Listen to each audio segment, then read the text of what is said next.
Je vous présente, je voudrais que vous fassiez un tonnerre d'applaudissements au doubleur de l'équipe Wakfu, Wakfu la série. Merci. Toutes ces voix que vous connaissez. On savait qu'il était un peu psychopathe sur les bords. Et au final, on s'est arrêté sur ce côté où quand il est énervé et qu'il utilise son pouvoir, comme il a un pouvoir sur le temps, du coup, il accélère ses phrases, après il ralentit à l'intérieur de ses phrases, après il accélère à nouveau. Voilà. Et puis pour ajouter le petit côté folie, on a rajouté le fait qu'il parte dans les aigus, après dans les graves. Mais c'était vraiment sympa d'explorer ce personnage. Alors juste avant, pour le plaisir, est-ce que tu peux nous faire le célèbre rire de Nox, le rire de psychopathe?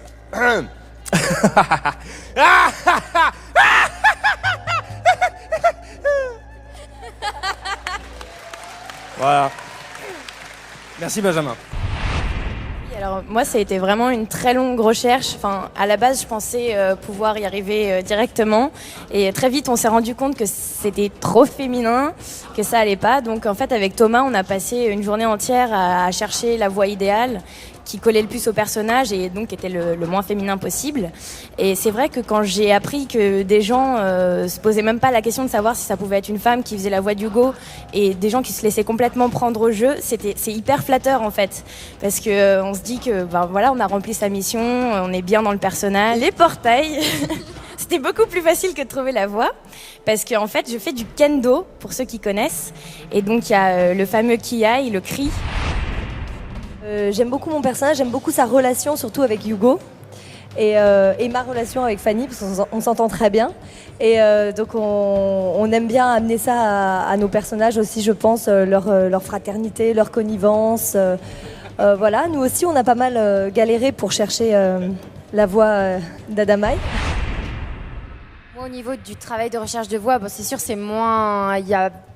Je vais moins chercher que Fanny et Dorothée qui font des voix de petits garçons alors qu'elles sont des filles.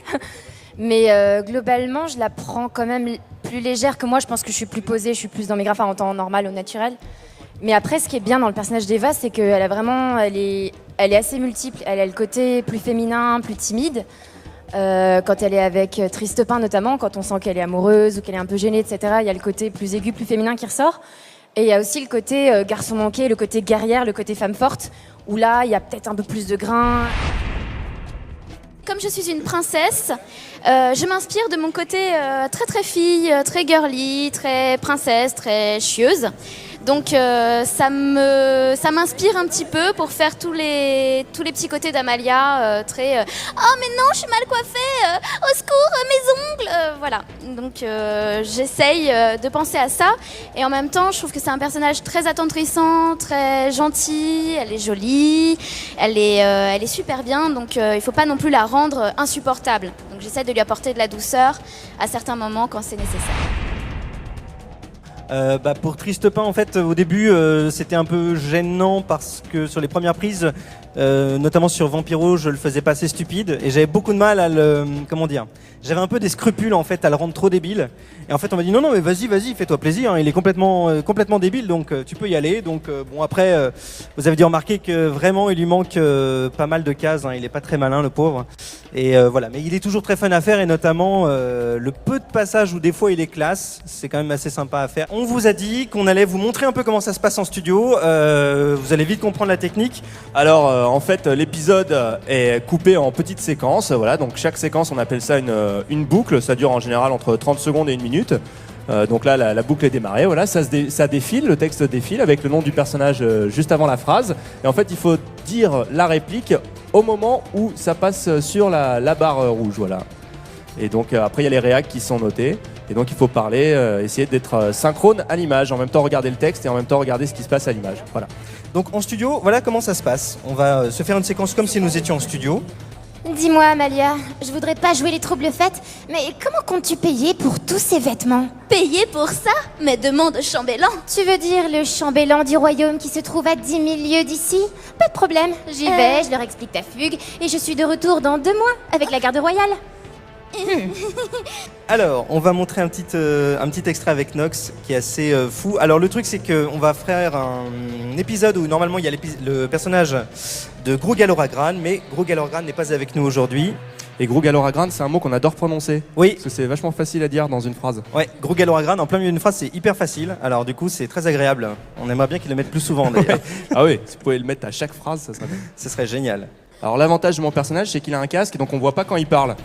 Donc il peut se tromper tout le temps, c'est-à-dire qu'il peut peux- parler je peux en démarrer dehors. avant. Des explosions de Wakfu, c'est ingénieux, n'est-ce pas? L'idée m'est venue lorsque j'utilisais le cube. L'Héliacube.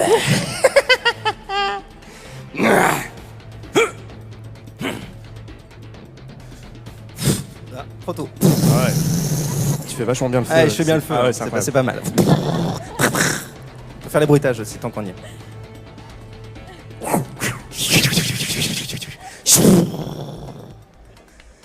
Grugaloragrane était sûr que tu l'avais trouvé. Où est-il?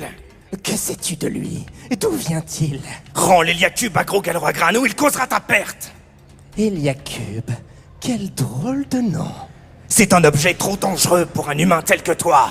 Mal utilisé, il peut provoquer des destructions considérables. Cela fait déjà plus de 200 ans que le cube est en ma possession et la dernière chose dont j'ai besoin, dragon, c'est de ton Wakfu.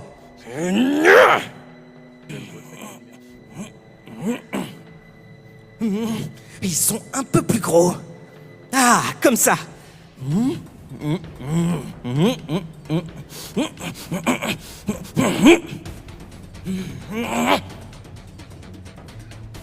Bon, ben, je crois que tu peux aller chercher les ruelles et les filles, Hugo.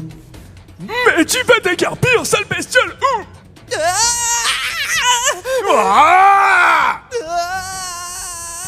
Vous pouvez ouvrir les yeux. Tadam! Tadam quoi? Bon, je veux bien vous accueillir dans mon Havre-Sac, mais il fait un temps à pas sortir un kama de sa poche. Faut pas que ça devienne une habitude. Tu sais Ruel, si on avait le choix, on s'en passerait. C'est vrai qu'il faut bien meilleur ici que dehors. Mais il faut absolument que tu fasses quelque chose contre cette odeur pestilentielle, Ruel. Vous verrez, au bout d'un moment, on s'y habitue. Allez, Adamaï, fais pas cette tête. Le Grugaloragrane est un dragon.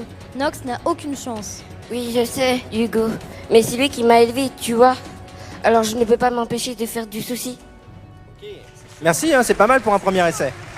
En tout cas, c'est toujours un plaisir de travailler avec toute cette équipe parce je pense qu'on a un bon doublage et on le doit à tout le monde, quoi. C'est vraiment un travail d'équipe. Voilà, en tout cas, merci encore d'avoir assisté à cette petite présentation du doublage de Wakfu.